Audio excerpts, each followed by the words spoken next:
See, he's got the white collar going on. You'll often hear the term pied get thrown around when talking about Hankali, and that kind of refers to the white collar and white banding they get. Almost looks like a piebald, like ball python.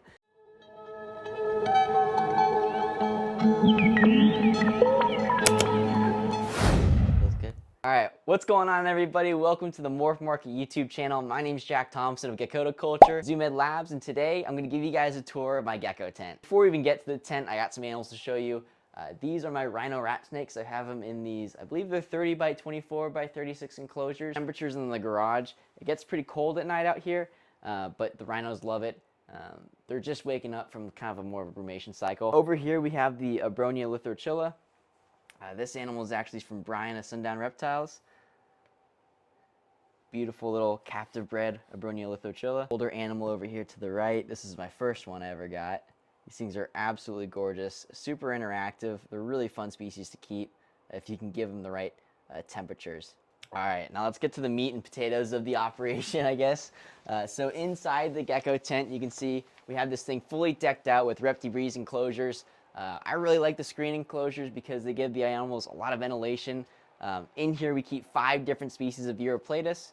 Uroplatus hankali, Uroplatus lineatus, Uroplatus ebnaui, Uroplatus sakurae, and Uroplatus peachmani. One thing about all the Uroplatus is, ventilation is almost as important in maintaining humidity.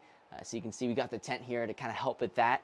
So I guess my ethos as a keeper is I want to give the animals as much ventilation as possible, but I also want to give them the proper humidity. So to do that, I almost created a big, massive cage, and I kind of have them all separated in here. So you can see we have the walls insulated with some foam.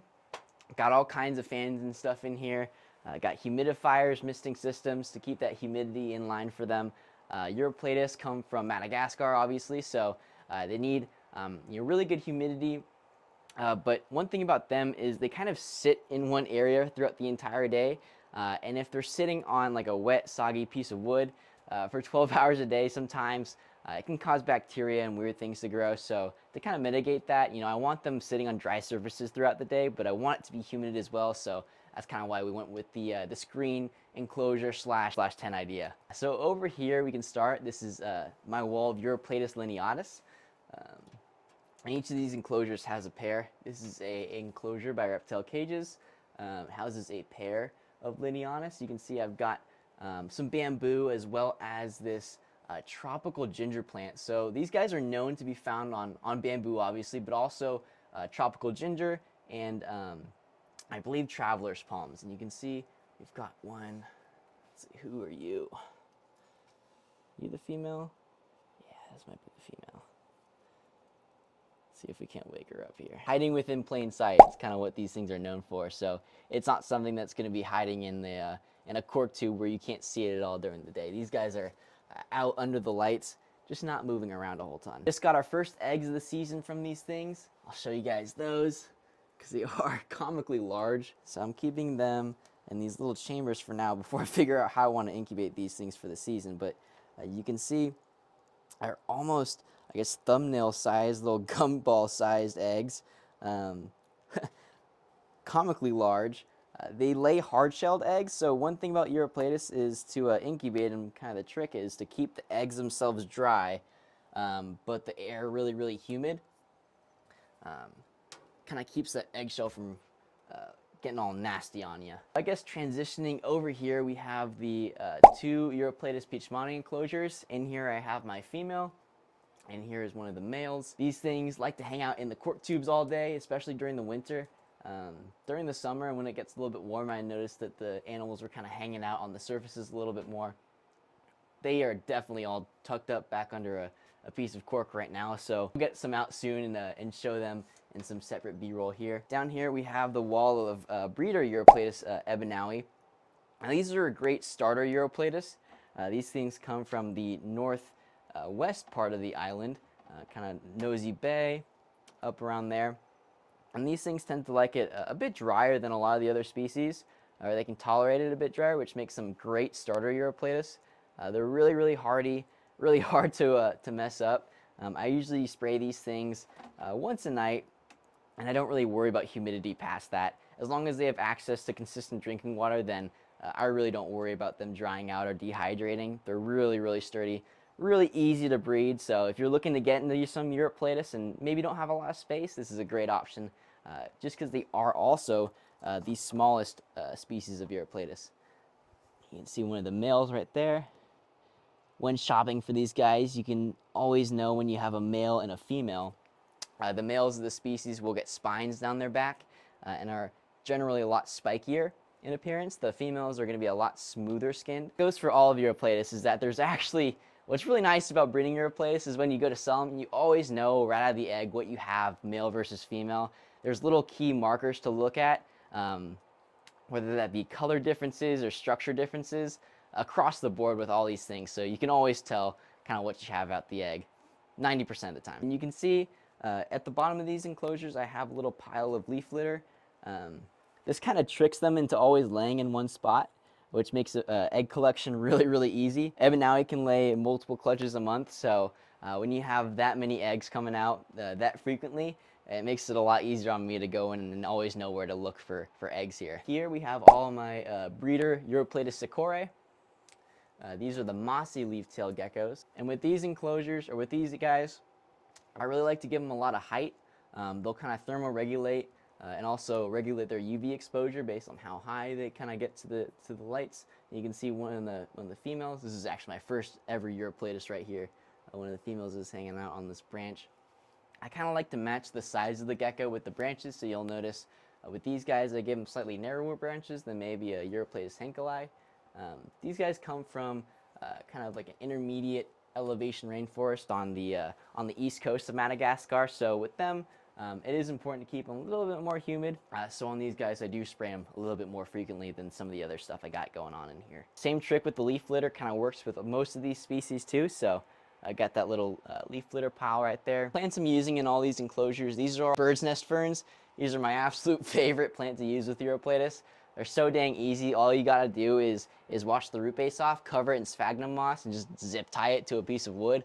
And as long as you keep them damp, they'll grow and lock in and eventually settle where you don't have to worry about spraying them in as much. So they come from Madagascar, along with a lot of other rainforests across the world. So it's not quite a biotope, but it gets you pretty close. So I kind of like that feature there. Down here, we've got some of my captive bred Lineatus. These guys hatched only about a month or two ago. Young female. These things are absolutely adorable. One thing that these things kind of do when they get scared is they'll suicide jump, especially the Lineatus. What they'll do is they'll catch themselves with their back legs, and then they'll kind of squish their bodies into like a little bit of a stick, and then they'll just dangle there. I don't really want to induce her to fly, but I'll see if she kind of does it willingly here. You can see she went right into that stick mode where she kind of brought in her front legs, and she's just dangling with her back legs, trying to figure out, or trying to do her best dead leaf impression. So when a predator kind of comes up behind them to nab them, they'll just suicide jump when they think something's getting close and just catch themselves on the way down. Here we have the largest species of leaf-tail that I currently work with. This is Eurypletus henkeli, the Henkel's leaf-tail gecko. These guys actually come from the same place that the Ebanawi do, so they can tolerate it on the drier side of Eurypletus, but not, desert parameters obviously, but still pretty humid, but tend to be fairly hardy when it comes to both temperature and humidity. He's in the back right here. That is Hank. He's my first henkeli. Definitely the biggest we got here. Got a ton of white on him. You can see we kind of matched the branch width with them as well, so we use slightly thicker branches in this enclosure. This is a 36 by 18 by 36 ReptiBreeze. I really like these because they got the acrylic doors on them. Makes cleaning poop off the front really easy. But the screens, I'll usually just take a scrubber and just scrub it right off. Down here we have another henkeli. This guy's absolutely gorgeous. I want to come around on this side. I see he's got the white collar going on.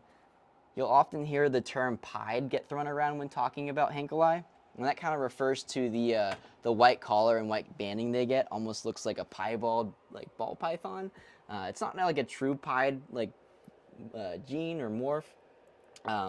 It's more or less a natural, naturally occurring morphotype that kind of helps match them to like the lichen in their area. See, same kind of cage philosophy we got going on in here with the bird's nest ferns and the really thick branches. Another really important part with these things too, though, is to provide some horizontal branches in the enclosure, and they'll use those to kind of perch and wait for insects to run underneath them, and they'll jump and nab them. So even though you'll only really ever see them kind of perching vertically for the most part during the day, it's good to provide those options as well.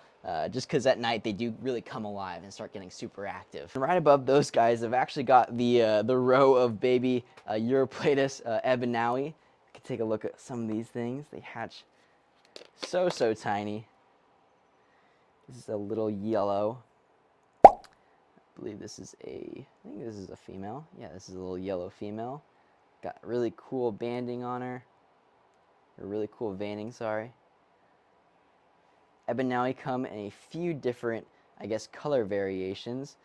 So they come in yellow, orange, red. Sometimes they'll come in like a darker form as well. And they'll have variations within those, I guess, lines as well. One thing about the yellows that a lot of people really like is they get this bright orange belly, almost like a fire belly toad. It's kind of unique to that, I guess, color form. So that's pretty cool as well. And then over here, we've got a ton of the hatchling Sakurae.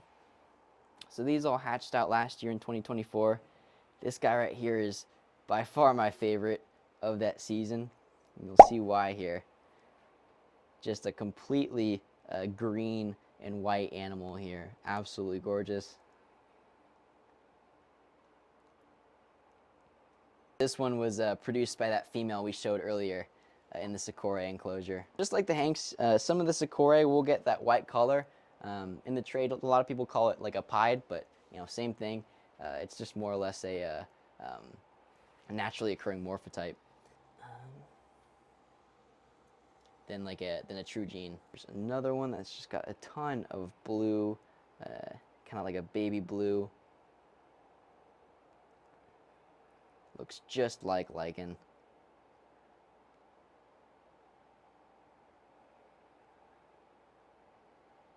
All right, we had to throw the jacket off. It's pretty humid in here, so I started to sweat a little bit when you're in here a little too long. But over here, we got some of the temperature and humidity controllers. So we got some thermostats, and then those are hooked up to the space heater, the AC unit, and then down here we've got a big old tower humidifier, and then like a little fan to kind of blow it throughout the rest of the room. So each of the enclosures can get a little bit of that. I guess we'll show you one of the females now. Females oftentimes get a much crisper white on the back. You can see that male that we showed you just now was pretty crispy white himself, but hard to compare to this gal here. You can see she has a regen tail as well. This one grew kind of funky. It's almost a perfect circle. She's my little ankylosaur. You can see a ton more white than that male that we just showed you, but both of them are still gorgeous animals. Gonna be putting her with Hank hopefully this season. Really excited to try breeding these guys. Hopefully we'll have no issues there. And then yeah, moving on, this is I guess the baby wall. We've got a ton of these little nano breeze enclosures with the plexiglass fronts. In here I've got a ton of grow out Sakurae, some ebanaui down below, and a really special ebanaui I gotta show you guys before y'all leave. But this right here is probably my favorite animal I've ever produced. She's absolutely gorgeous, sporting a ton of green and white. Really sweet looking animal.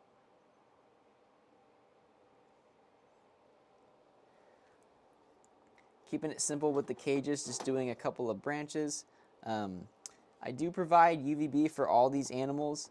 They do sit out during the day under direct sunlight, or sometimes indirect, or they do sit out during the day under both direct and indirect sunlight at times. So I think UVB is important for their growth. That being said, on the babies, I do like to take it easy on them. I'm using T8s with an extra layer of screen just to kind of cut down on the UV exposure a little bit.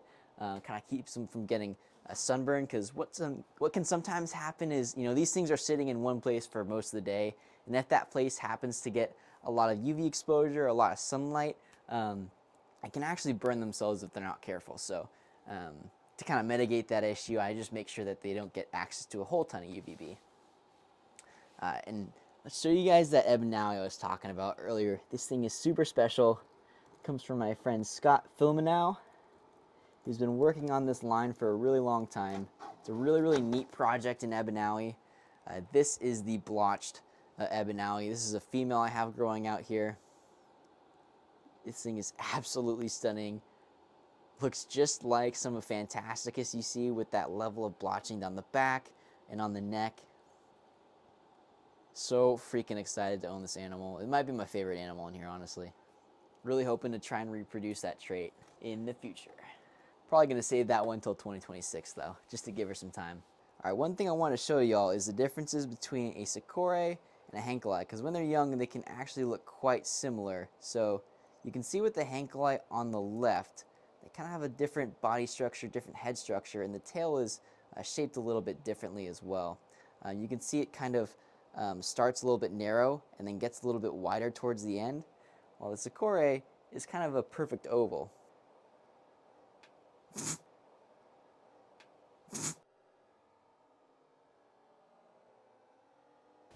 Ending it. And that does it for the room tour, guys. Thanks so much for sticking around to the end here. Thanks so much to MorphMarket for letting me put this on. And if you want to follow along with more of what I got going on here in the tent, shoot me a follow at Gekkota Culture on Instagram. Really appreciate it, guys. Cheers.